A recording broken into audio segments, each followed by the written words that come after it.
안녕하세요. 이민경 행정사입니다. 지난 시간에 행정사의 장점을 말씀을 드렸는데요. 오늘은 이어서 행정사의 단점을 말씀드리겠습니다. 먼저 말씀드릴 수 있는 거는 행정사의 장점이 6가지, 7가지 이렇게 많은데 비해서 제가 판단하는 행정사의 단점은 훨씬 거기에 못 미치는 3가지입니다. 첫 번째는 매일매일 공부해야 된다는 게 이제 단점입니다. 어, 모든 세상의 일들이 그렇듯이 단점이 곧 장점이 되는 그 사례죠.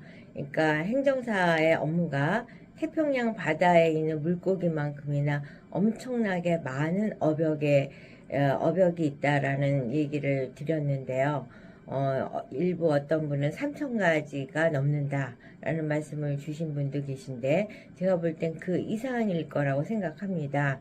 행정과 관련한 모든 업무는 다 행정사가 할 수 있는 업무고, 세상이 바뀌고 진화하면 또 그에 맞춰서 행정사가 해야 될 일이 늘어날 가능성이 많기 때문에. 그런데 이거는 다시 말해서 매일매일 공부해야 되는 업무이기 때문에 행정사가 갖는 첫 번째 단점, 그러니까 자격증만 땄다고 해서 그 자격증을 갖고 모든 일을 다 할 수 있는 게 아니라, 그 자격증은 그냥 출발 시점에 문을 여는 열쇠에 불과하고, 매번 새로운 아이템을 공부해야지만이 그 태평양 바다같이 넓은 그 어벽을 나의 어벽으로 만들 수 있기 때문입니다.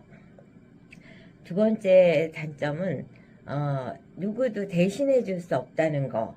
그러니까 상담도 행정사 본인 스스로 했을 적에 의뢰의 결과를 얻을 수 있고, 또 업무 진행에 있어서도 행정사가 전면에 나서서 해야 되고, 의뢰인의 질문에 대해서도 정확하게 피드백을 했을 적에 신뢰감을 얻을 수 있다는 점이 있기 때문에, 행정사는 사실 어디에 놀러 간다든가 휴가를 간다든가 이런 일들이 굉장히 부담스러운 일이 될 수 있다는 점이 행정사가 갖고 있는 단점이라고 봅니다.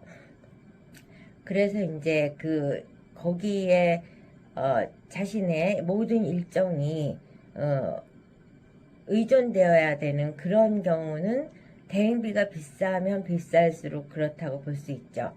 대행비가 싼 경우는 대부분 일이 빨리 끝나고 그 결과에 대해서 심하게 부담이 없는 반면에, 대행비가 비싼 경우는 결과도 장담할 수가 없고 그 기간도 길기 때문에 행정사 스스로의 일정에 발목을 잡게 되는 거죠. 제가 경우를 일례를 들자면, 화장품 책임 판매업 같은 경우는 일주일에서 열흘 정도면 결과가 나오는 업무고, 그게 리젝트 되는, 반려되는 경우는 여태까지 한 번도 없었습니다. 그렇기 때문에 그 업무를 맡은 거는 거의 심리적 부담이 없다고 볼 수 있죠. 여성기업 확인서도 마찬가지고요. 그 대신 대행비는 이제 100만 원 이하의 저렴한 액수에 속합니다.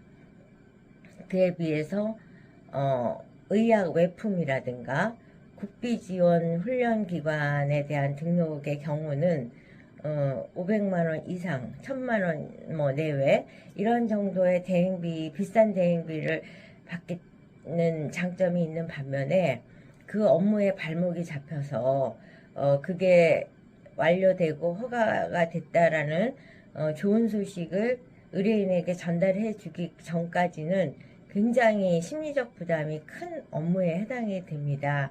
그래서 맨 처음에 제가 이제 2017년에 행정사를 시작을 해갖고, 처음에는 뭐 민간 자격증이니 화장품 책임 판매업이니 이런 식으로 이제 저가의 업무 위주로 이제 학습을 시작을 했다가, 의학 외품을 맡아갖고 600만 원, 700만 원 하는 대행비를 받다 보니까 그 화장품 업무라든가 이런 거는 좀 사소하게 느껴져서 이 업무는 버리고 의학 외품 업무 위주로 할까? 이제 국비지원 훈련기관도 마찬가지고요. 그렇게 생각을 했는데, 시간이 좀 가면서 확인을 했습니다. 비싼 업무가 결코 비싼 업무가 아니구나. 그 업무로 인한 스트레스와 나의 그 통제받는 시간, 이런 걸 생각한다면 가격이 저렴하지만 빨리빨리 끝나는 업무가 훨씬 더 효과적이고 행정사로서 더 집중해야 될 업무라는 걸로 생각이 바뀌었습니다. 그래서 제가 2021년 이제 마스크 특수가 끝난 이후에는 최대한 우리 행정사 업무를, 저희 사무실의 업무를 그러니까 가격은 비싸지 않지만 업무의 스트레스가 적은 쪽으로 업무 비중을 바꿔나가는 쪽으로 회사 사무실 운영을 하고 있습니다. 그리고 이제 세 번째 단점은 제가 억지로 찾은 단점입니다. 사실은 행정사 업무가, 그건 어떻게 보면 장사를 하거나 사업을 하는 사람들이 공통적으로 느끼는 문제점이겠지만, 이제 예를 들어서 제가 2023년 12월에 엄청난 매출을 올렸다, 그렇게 하더라도 2024년 1월 1일이 되면 저의 매출은 제로로 시작을 하게 되고 23년 12월에 엄청난 매출을 했다고 가정을 해도 2024년 1월의 매출이 그게 꼭 엄청난 매출로 이어지지 않는다는 점, 이런 식으로 이제 늘 매달 제로 베이스에서 새로 시작해야 되는, 그게 이제 단점이라고 볼 수 있습니다. 이건 제가 억지로 찾은 단점이죠. 왜냐? 어느 사업을 하든 장사를 하든 월급장이가 아닌 이상은 같은 경험을 다 할 거라고 생각합니다. 이처럼 이제 행정사가 단점보다는 장점이 많은 직업이라는 걸 제가 여러분께 단점이 뭔가를 찾아서 말씀드리려고 하는 과정 속에서도 또 그와 같은 현실을 확인할 수 있었습니다. 근데 이제 행정사가 보면은 아직까지 일반인에게 많이 알려지지 않다 보니까 많은 분들이 이제 폭풍 서치를 하다가 궁금한 거를 확인하게 되면 마치 행정사가 공무원 중에 한 사람인가 이렇게 오해를, 행정이라는 단어가 있으니까요. 그래서 아주 부담 없이 여러 가지를 질문을 하고 네 알겠습니다, 검토하겠습니다 라고 하고 끊든가, 아니면은 그런데 제가 그 업무를 하기 위해서 서류가 뭐뭐 필요하는지 궁금한데 그것 좀 자료 보내주실 수 있을까요? 라는 말씀을 하시는 경우가 되게 많습니다. 그럴 때 저는 이제 약간 냉정하다고 할 수도 있겠지만, 대행비를 입금하시면 자료 안내문을 바로 보내드립니다, 이런 식으로 말씀을 드리거나, 지금 개별 사항에 대해서는 이제 제가 일반적인 간략한 설명은 드렸지만 추가적으로 지금 의뢰인이 원하는 개별 사항에 대해서는 상담료를 입금하셔야지 대화가 이어집니다 라고 말씀을 드리고 있습니다.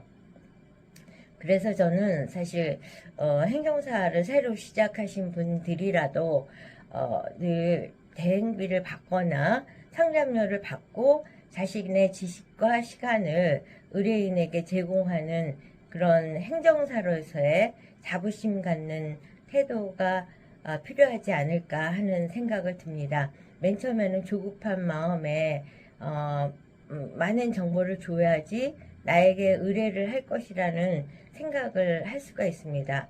저 역시 그런 경험을 초반에 많이 했습니다. 그래서 자료를 막 메일로 보내드리고 이런 식으로 적극성을 보여드렸는데 사실 그런 분들이 의뢰를 안 하시는 경우가 훨씬 많았습니다.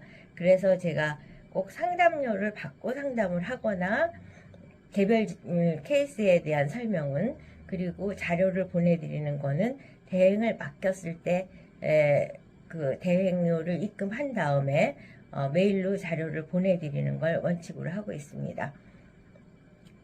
이렇게 행정사는 단점보다는 장점이 많은 직업입니다.